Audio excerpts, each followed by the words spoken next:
বিশ্ব সংবাদে আপনাকে স্বাগত। শুরুতে এই সংবাদ শিরোনাম, পরে বিস্তারিত। প্রথমে ইরান ইসরায়েল ফিলিস্তিন যুদ্ধ চলছে, জানিয়ে দেব আমাদের হাতে থাকা সর্বশেষ গুরুত্বপূর্ণ আপডেট আন্তর্জাতিক সংবাদ। ইসরায়েলের সঙ্গে যুদ্ধবিরতিতে রাজি হামাস, ঘোষণা যে কোনো সময়। এদিকে রাফা অভিযানে রক্তগঙ্গা বইতে পারে, সতর্ক করল WHO। এছাড়াও ইরানকে নিষেধাজ্ঞা মোকাবেলায় যেভাবে সাহায্য করছে চীন। এরপর জানিয়ে দেব গাজা নিয়ে ভয়ঙ্কর রিপোর্ট ওয়াশিংটন পোস্টের।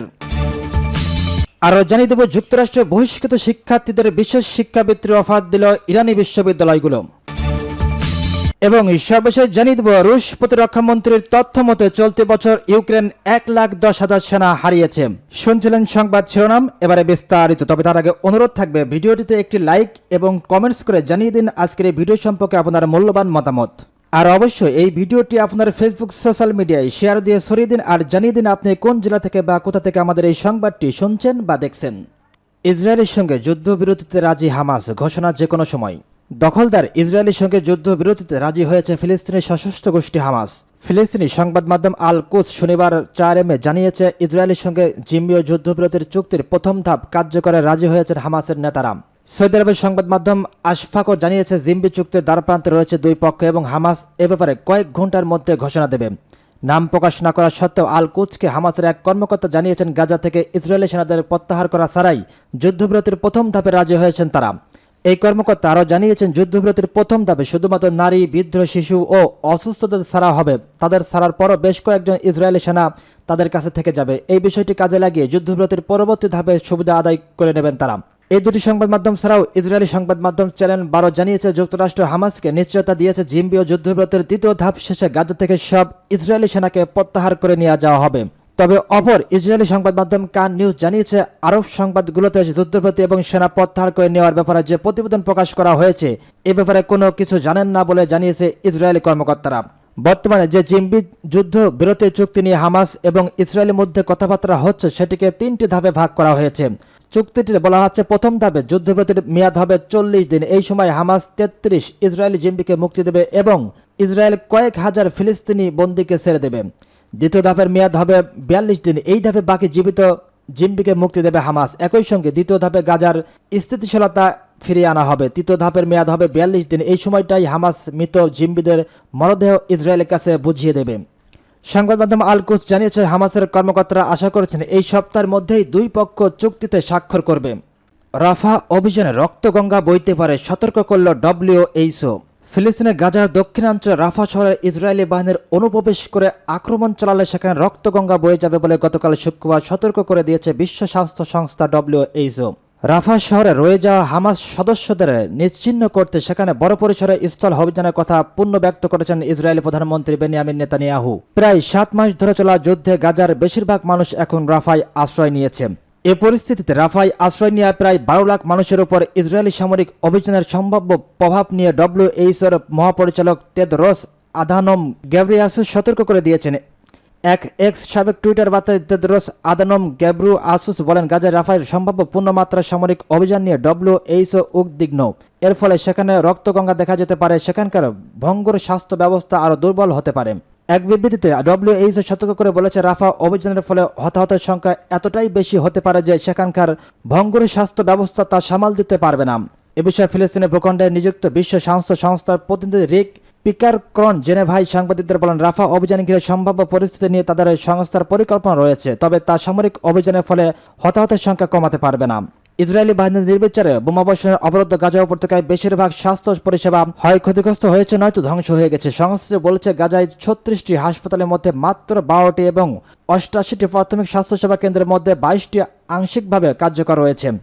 ইরানকে নিষেধাজ্ঞা মোকাবেলায় যেভাবে সাহায্য করছে চীন। ইরান যখন গত এপ্রিলের মাঝামাঝিতে ইসরায়েলকে লক্ষ্য করে 300-এর বেশি মিসাইল ও ড্রোন হামলা করে তখন নতুন করে ইরানের তেল রফতানির উপর কঠোর নিষেধাজ্ঞার বিষয়টি আলোচনায় আসে, যে তেলের উপর নির্ভর করে আছে দেশটির অর্থনীতি। ইরানের বিপক্ষে নানা পদক্ষেপ নেওয়ার পরও 2024 সালের প্রথম 4 মাসে তাদের তেল রপ্তানি 6 বছরের মধ্যে সর্বোচ্চ মাত্রায় পৌঁছায়। ইরানের কাস্টম প্রদানের হিসাবে যার পরিমাণ $35.8 বিলিয়ন। এর উত্তর লুকিয়ে আছে তাদের সবচেয়ে বড় ক্রেতা চীনের বাণিজ্য কৌশলের ওপর। ইরানের মোট তেল রপ্তানির 80%ই যায় চীনে। ইউএস হাউস ফিনান্সিয়াল সার্ভিস কমিটির এক প্রতিবেদন অনুযায়ী প্রতিদিন ইরান প্রায় 1.5 বিলিয়ন ব্যারেল তেল চীনে রপ্তানি করে থাকে। ইরানের সঙ্গে বাণিজ্যের যথেষ্ট ঝুঁকি আছে, বিশেষ করে যুক্তরাষ্ট্রের নানা নিষেধাজ্ঞা যেখানে, কিন্তু তারপরে বিশ্বের সবচেয়ে বড় ক্রেতা চীন কেন ইরান থেকে তেল কিনে? কারণটা খুবই সহজ, ইরানের তেল মানে ভালো আর দামে সস্তা। নানান আন্তর্জাতিক সংঘর্ষের কারণে বিশ্বের তেলের দাম বেড়েই চলেছে, কিন্তু নিষেধাজ্ঞা থাকা ইরান যেহেতু তাদের তেল বিক্রিতে মরিয়া, তারা অন্যদের চেয়ে কম দাম অফার করে থাকে। ট্রেডার্স আর শিপ টেকার্সের ডেটা নিয়ে রয়টার্স 2023 সালে অক্টোবর এক প্রতিবেদন প্রকাশ করে, যাতে বলা হয় 2023 সালের প্রথম 9 মাসে চীন অন্তত $10 বিলিয়ন বাঁচিয়েছে ইরান। রাশিয়া আর ভেনেজুয়েলা থেকে তেল কিনে এসব তেলই কম দামে বিক্রি করা হয়। অপরিশোধিত তেলের যে বৈশ্বিক মানদণ্ড তা পরিবর্তিত হয়, তবে সাধারণত প্রতি ব্যারেল $90 নিচে থাকে। ডেটা ও analytics firm KPLR senior analyst Homayoun Falakshahi ধারণা দেন, ইরান তাদের ক্রুড তেল ব্যারেল প্রতি $5 কম বিক্রি করছে। গত বছর ব্যারেল প্রতি যেটা দাম সর্বোচ্চ $13 পর্যন্ত কমিয়ে দেওয়া হয়েছিল। পুরো বিষয়টির ভূ রাজনৈতিক দিক আছে বলে মনে করেন ফালাকশাহী। তিনি বলেন, চীন ও যুক্তরাষ্ট্রের মধ্যে বিরাট খেলাটা চলছে, ইরান সেটার একটা অংশ। তিনি আরও বলেন, ইরানের অর্থনীতিকে সহায়তার মাধ্যমে চীন মধ্যপ্রাচ্যে যুক্তরাষ্ট্রের সামনে একটা ভূ রাজনৈতিক ও সামরিক চ্যালেঞ্জ ছুড়ে দিচ্ছে, বিশেষ করে যখন ইসরায়েলের সঙ্গে উত্তেজনা চলমান। গাজা নিয়ে ভয়ঙ্কর রিপোর্ট ওয়াশিংটন পোস্টের। 7 মাসেরও বেশি সময় পার হয়েছে ফিলিস্তিনের গাজায় ইসরায়েলি আগ্রাসনের। এই সময়ের মধ্যে শস্য ও খাদ্য উৎপাদনের পুরো সক্ষমতা হারিয়েছে গাজা। পাশাপাশি সম্পূর্ণভাবে নষ্ট হয়েছে উপত্যকার বিশুদ্ধ পানির যোগান। শুক্রবার 3 মে ওয়াশিংটন পোস্টের এক প্রতিবেদনে এ তথ্য জানানো হয়েছে।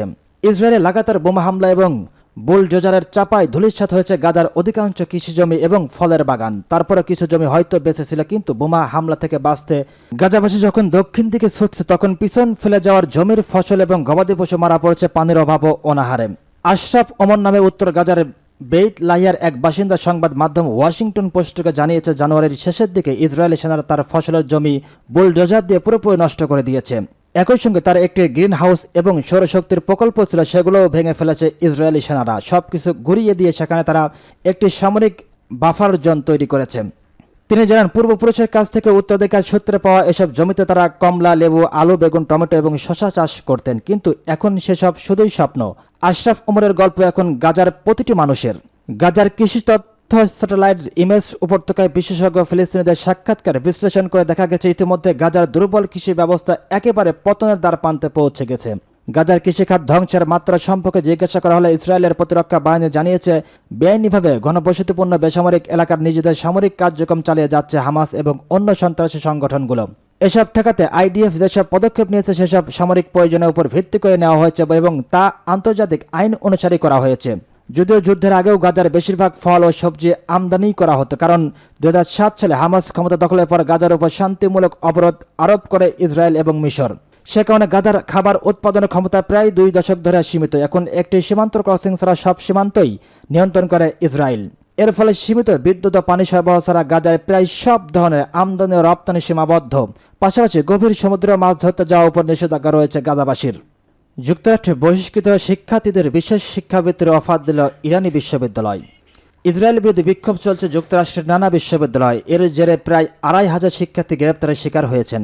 ফিলিস্তিনের পক্ষে কথা বলার অনেক শিক্ষার্থীকে মার্কিন বিশ্ববিদ্যালয়গুলো থেকে বহিষ্কারও করা হয়েছে। এই পরিস্থিতিতে যুক্তরাষ্ট্রের বিশ্ববিদ্যালয়গুলো থেকে বহিষ্কার হওয়া শিক্ষার্থীদের জন্য স্কলারশিপ বা শিক্ষাবৃত্তি ঘোষণা করেছে ইরানের কয়েকটি প্রসিদ্ধ বিশ্ববিদ্যালয়।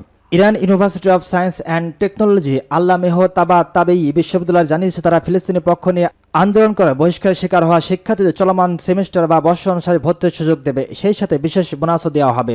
18 এপ্রিল ইসরায়েল বিরোধী আন্দোলন শুরু করে যুক্তরাষ্ট্রের বিভিন্ন বিশ্ববিদ্যালয়ের শিক্ষার্থীরা। পুলিশ বিক্ষোভকারীদের ধরপাকড় শুরু করলে এই আন্দোলন আরও বিস্তৃত পরিসরে ছড়িয়ে পড়ে। এই ঘটনার পর থেকেই ইরানের বেশ কয়েকটি বিশ্ববিদ্যালয় এই ঘটনায় বহিষ্কারের শিকার হওয়া শিক্ষার্থীদের জন্য বিশেষ শিক্ষাবৃত্তি ঘোষণা করে। রুশ প্রতিরক্ষা মন্ত্রীর তথ্য মতে চলতি বছর ইউক্রেন 1,10,000 সেনা হারিয়েছে। রাশিয়ার প্রতিরক্ষা মন্ত্রী বলেছেন, চলতি বছর ইউক্রেন যুদ্ধক্ষেত্রে 1,10,000-এর বেশি সেনা হারিয়েছে। গতকাল শুক্রবার রুশ মন্ত্রী এ তথ্য তুলে ধরেন। মন্ত্রী পর্যায়ের বৈঠকে রাশিয়ার এই শীর্ষ কর্মকর্তারা বলেন, সমস্ত ফ্রন্ট লাইনে রাশিয়ার সেনারা ইউক্রেনের সেনাদের প্রতিরক্ষা অবস্থান তছনছ করে তুলেছে।